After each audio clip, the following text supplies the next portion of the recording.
আজকে স্বরূপনগর পত্রিকার অনলাইনে আমাদের সাথে থাকার জন্য আপনাদেরকে সাধুবাদ জানাই। আমি সৈয়দ রেজওয়ানুল হাবিব। আপনারা দেখছেন আজকের বিশেষ বিশেষ খবর। স্বরূপনগর ব্লকের সীমান্তবর্তী তারালি গ্রামে গ্রামবাসীদেরকে সাথে নিয়ে সচেতনতার কর্মশালার উদ্যোগ গ্রহণ করল বিএসএফের AHTU ইউনিটের ইন্সপেক্টর নির্মল ঘোষ। আপনারা দেখছেন সেই সময়ের বিশেষ মুহূর্তে ধারণকৃত ভিডিও চিত্র আজকে স্বরূপনগর পত্রিকার অনলাইনে। এখন শুনুন বিস্তারিত। স্বরূপনগর সীমান্তবর্তী দক্ষিণ তারালি গ্রামে রামসীতা মন্দির সংলগ্ন এলাকায় ৮০ জন স্থানীয় গ্রামবাসী, যাদের মধ্য থেকে ৫০ জন মহিলা ও ৩০ জন পুরুষদেরকে সাথে নিয়ে মানব পাচার প্রতিরোধ, কালোবাজারি বন্ধ করা, বাল্যবিবাহ প্রতিরোধ, শিশু শ্রম বন্ধ করার জন্য সাথে সাথে শিক্ষার প্রয়োজনীয়তা সহ সামাজিক মাধ্যমের সুবিধা অসুবিধা নিয়ে বিস্তারিত আলোচনা করেন। এই সময় উপস্থিত ছিলেন বিএসএফের অ্যাসিস্ট্যান্ট কোম্পানি কমান্ডার, সাথে ছিলেন AHTU ইউনিটের inspector Nirmal Ghosh, you can free us India প্রতিনিধি সুব্রত দুলুই সহ স্থানীয় জনপ্রতিনিধি সত্যজিৎ বিশ্বাস, রামসীতা মন্দিরের সম্পাদক সরোজ শেখর বিশ্বাস প্রমুখ। স্থানীয়রা এই ধরনের সচেতনতামূলক কর্মশালার উদ্যোগ গ্রহণ করার জন্য বিএসএফকে সাধুবাদ জানান। আপনারা দেখছেন সেই সময়ের বিশেষ মুহূর্তে ধারণকৃত ভিডিও চিত্র আজকে স্বরূপনগর পত্রিকার অনলাইনে। আমাদের সাথে থাকুন, দেখতে থাকুন।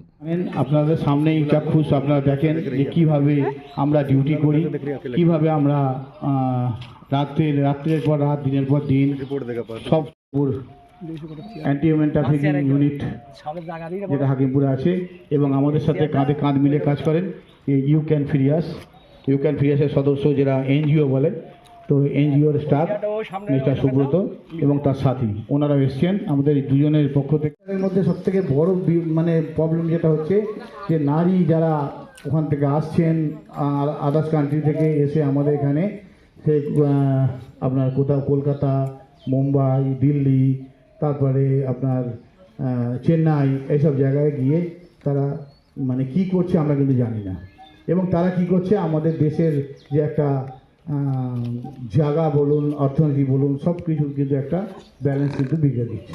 তো আমরা চাই না যে আমরা এই নারী পাচার এবং মানব পাচার যেগুলো হয় এগুলো হোক, তো আমরা সবসময় তার বিরুদ্ধে। এবং তার মধ্যে সবথেকে বড় ব্যাপার যেটা হচ্ছে যে একটা কিছু শ্রেণীর লোক যারা দালাল গোষ্ঠী, তারা কি করছে, এখান থেকে কিছু কামাচ্ছে, পুঁজিপতি হয়ে যাচ্ছে এবং এগুলোকে একটা ভালো বিজনেসে একটা পরিণত করে দিয়েছে। তো আমরা তার পক্ষে, আমরা চাই যে যারা আসছেন তাদেরও ধরতে কী বুঝি, এইটা একটা আমাদের বড় প্রশ্ন না। তো সবাই কি জানো মানব পাচার বলতে আমরা কি বুঝি? জানেন, মানব পাচার বলতে আমরা যেটা বুঝি, যখন মানুষকে মানুষ ভাবে না, মানুষকে কোনো জিনিস ভাবে, তাকে বিক্রি করতে চায় না, তখন হয় হিউম্যান ট্রাফিকিং বা মানব পাচার। তো এই মানব পাচার আমাদের तो बाद में बनोगे, लेकिन सबसे पहले आप क्या बनोगे? एक अच्छे इंसान बनोगे। तो स्कूल जाना है और रोज जाना है, ठीक है? स्कूल मिस नहीं करना है और स्कूल बंद करके यहाँ वहाँ नहीं घूमना है, और फ़ोन भी यूज़ नहीं करना है। मोबाइल फ़ोन में व्हाट्सएप, फेसबुक ये सब यूज़ नहीं करना है, ठीक है? और माता पिता से अनुरोध है कि वो अपने बच्चों का फ़ोन चेक करें कि वो उसमें फ़ोन में क्या कर रहे हैं। आजकल फ़ोन में इतना फ्रॉड हो रहा है, आपके अकाउंट से पैसे भी चले जाएंगे अगर कोई छोटी सी गलती होती है। तो ये सब ध्यान रखें और बच्चों को स्कूल भेजें।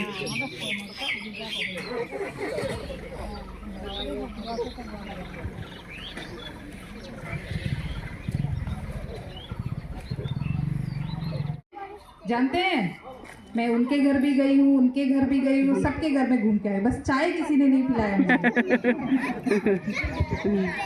सबको जानती हूँ यहाँ पे, है ना? वो दीदी को भी सब जानते हैं। আপনাদের দিদি না, এখানে সবাই বুঝে না হিন্দি। তো कम उम्र में लड़की का शादी क्यों नहीं होना चाहिए? हाँ, অল্প বয়সে মেয়েদের বিয়ে দেওয়া কেন মানা আছে? क्यों मना है कम उम्र में लड़की का शादी देना? सरकार ने कितना उम्र फिक्स किया है, कितना एज फिक्स किया है? जोर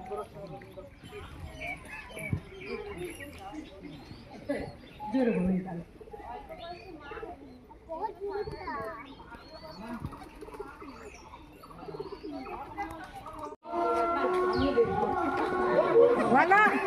অল্প বয়সে যদি আমরা মেয়েদের বিয়ে দিই তাহলে সেই মেয়েটাই যখন গর্ভবতী মা হবে তখন সেই মা যদি 21 বছর পূর্ণ না হয়ে বাচ্চা হয়, এবার সরকারি যে 18 বছরে যদি আগে বাচ্চা হয় বার্থ সার্টিফিকেট বন্ধ করে দিয়েছে, এবং হচ্ছে সেই মা যদি গর্ভবতী হয়ে যায় সেই মেয়েটাই, তাহলে সেই মা মাতৃমিত্র হতে পারে বা শিশুমিত্র করতে পারে।